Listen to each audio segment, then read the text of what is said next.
Hello everybody, welcome to Central Region Storm Team. We're going to present your 3-day outlook today.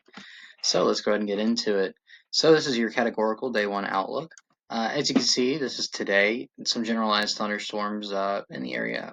Kind of covering Iowa, South Dakota, a little bit of Nebraska, Illinois, and Wisconsin there. Portions of northeast Missouri. No severe weather is expected today throughout the region or throughout the state. So today is mainly a fire danger threat, and we'll get into that as we go on here. So this is what tomorrow looks like. This is your day 2 categorical outlook. You can see that there is a marginal risk placed over the entire central Missouri up to northeast Missouri and into eastern central Kansas there. The main threat with this storm is going to be hail. We may see some wind gusts, but the main threat is up to large hail. Tornadoes is not really a threat with this system, and as you can see, there's generalized thunderstorms from Montana all the way to Illinois and Arkansas, and even portions of northeast Oklahoma. So tomorrow, main threat is hail. Make sure you got those windshields covered up if you live in the marginal area here. Once again, tomorrow's not really a tornado threat. It's really just that hail and possibly a wind threat, but mainly hail. All right, so this is tomorrow. This is your wind outlook. As you can see, you got a 5% chance of wind here, kind of over the Kansas City region, going up over into Columbia, Missouri, which is the center of the state, and then into portions of southwest Missouri as well, and east central Kansas. This is tomorrow. This is the area of more concern. Now, tomorrow, you can see we have the generalized thunderstorms going from Missouri, Illinois, Indiana. It gets circling all the way down to Texas. From the Gulf all the way to Iowa, we are looking at some severe or some generalized thunderstorms. Now, Louisiana, Arkansas, northeastern Texas there, definitely some areas of concern. All the way up into Memphis, Tennessee. Now, we are looking at a threat of a few tornadoes tomorrow. So afternoon storms from western Tennessee will move southwestern into northeastern Texas. And they may pose a risk for severe wind and hail, though a tornado cannot be completely ruled out, especially over northern Mississippi. So northern Mississippi is the main area of concern for tornadoes for Sunday. We can't rule a tornado out. It's not the largest threat here. The largest threat is definitely severe wind and hail, but it cannot be ruled out over northern Mississippi as the atmosphere models are showing that conditions are a little bit more favorable for a tornado there. So we'll have that mid-level trough, which is kind of just like, if you can imagine, if you draw a line on paper and you just go from the west coast and you kind of make a line all the way to the east coast, that's a wind line upper in the atmosphere. Now it'll curve throughout the state, and that brings a lot of our weather patterns to the United States.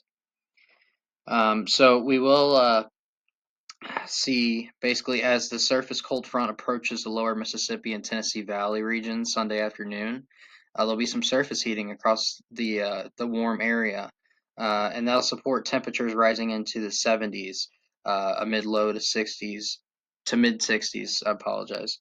And we're going to see dew points, and that's again going to be in the 70s to 60s. So we are seeing some convective inhibition within the 850 to 700 millibart layer, and since stronger upper level support will drift to the northeast with time, the primary forcing mechanism for convection will be low level convergence associated with the surface cold front. So given 50 knots of effective bulk shear, multi-cells, supercells, and short line segments are the expected modes for any thunderstorm that can mature and become established. At least severe wind and hail will accompany these storms, assuming they do not become immediately undercut by the cold front. Tornado potential is somewhat less, given aforementioned concerns with inhibition and undercutting cold front. However, the trailing residual portion of the southwesterly low-level jet will persist across northern Mississippi by late Sunday afternoon into early evening. and that's going to contribute to some sizable curved low-level hodographs. And hodographs are basically how the wind shear is doing up in the atmosphere, what direction they're going, and things of that nature. If surface heating can overcome inhibition to support any sustained, robust convective updrafts appreciably ahead of the cold front, supercells could develop with a tornado threat. However, confidence in that scenario is pretty low. So that was straight from the Storm Prediction Center regarding the threat on Sunday. We're still 3 days out, so unfortunately, there's still we got one more day until they really give us some details into it. And remember, weather is a changing thing, it changes all the time, and it can change overnight. So we are definitely going to be watching this, but it is important to note that a tornado cannot be ruled out on Sunday, and a few tornadoes cannot be ruled out on Sunday. Definitely not an outbreak scenario, though. So this is that probabilistic outlook. So right now you can just see like the 15% chance of some severe weather. So that's going to be like your wind, hail, tornado area. 5%, same thing. But more than likely, I think tomorrow we're going to see that tornado threat get generalized over to northern Mississippi at maybe a 5%. Upwards of maybe a 15%, but I don't see anything much more than that happening unless models change and uptrend throughout the next 2 days. So we will keep an eye on that. We'll be back here tomorrow, and we will revisit that. So this is your most unstable cave. This is just going into Friday. Just looking in tomorrow for the possibility of some severe storms. You can see CAPE is basically the unstable energy in the atmosphere, so that's that instability. To be completely honest with you, there's not a whole lot of it out there. This was the only model that I could find that showed any instability at all over our region that we cover. So with that in mind, it is important to note that just because the models might show one thing doesn't mean that the National Weather Service doesn't see another, or that there's other guidance that is providing them and us with further details that we just don't have in front of us today. So, like I said, as we go in tomorrow, we will get more information that we'll provide to you, and we'll really be able to eyeball down most of everything by tomorrow. And even then, things can still change into Sunday, but we'll have a very good idea of what's going to go on by tomorrow. This is the current map of the United States, all watches, warnings, and advisories. This is a really big issue ongoing at the moment, and it is those red flag warnings. We are having a fire threat pretty much nationwide, and I don't mean like the entire United States. However, what I can tell you is that we have wildfires in Florida, wildfires in the Carolinas, we have wildfires in New Mexico, Oklahoma, and Texas. Now Nebraska and Missouri has been pretty rough the last week, basically. I can tell you this: I live in East Central Missouri. Our fire department has been at least engaged in some sort of active firefighting nonstop, and they've really had not a whole lot of break. It's been structure fires or natural cover fires, which is your brush fires. So please remember, do not burn today. And if you are a smoker, please dispose of that properly. Don't just throw it out the window onto some dry grass that can start a wildfire. And also, if you have any other materials that may cause a spark, please use it safely, dispose of things properly, and let's give our firefighters a break. They've been really busy. All right, so this is today. This is that fire threat. As you can see, we do have an elevated threat all the way from Texas, which is now has critical in the center of the state, all the way upwards past St. Louis into Illinois. We have that elevated threat. This is going to be accompanied by low relative humidity, and higher winds. Wind gusts have been pretty consistent here in the Midwest. For most of us, we know that it's been pretty windy with some gustier winds up 15, 20 miles per hour. So this just goes back to my last point. Just try not to burn today.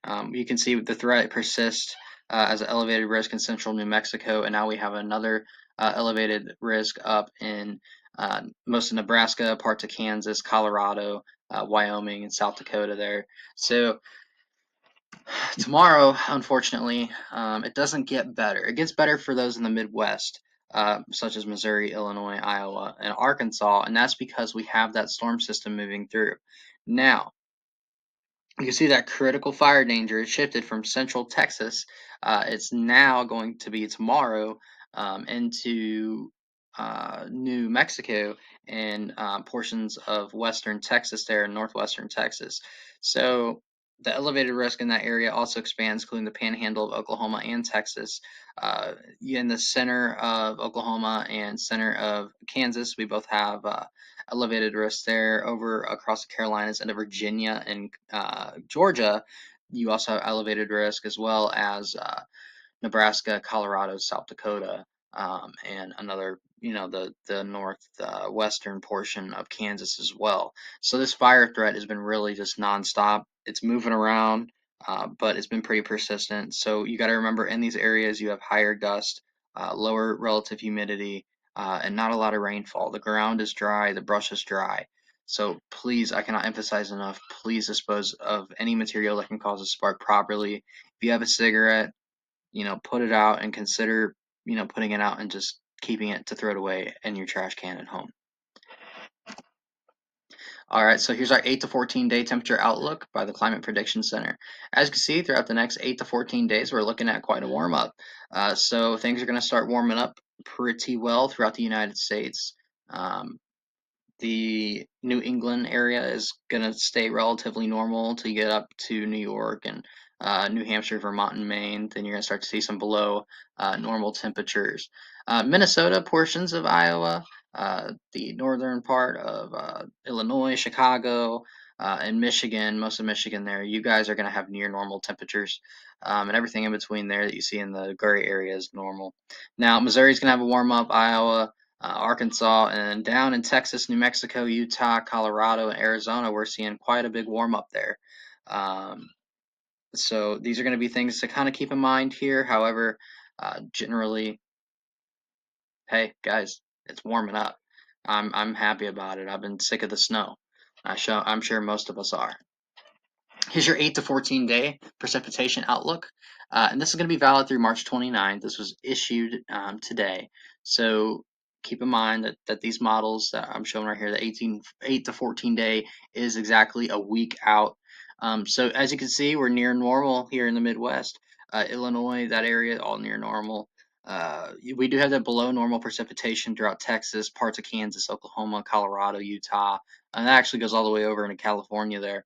But you have that below average precipitation in Arizona, New Mexico, and extreme western Texas.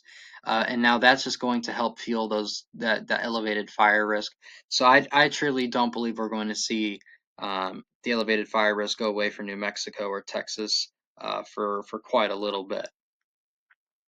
In our Pacific Northwest, you can see that we are above average. That includes California, Oregon, Washington, parts of Idaho, and Nevada.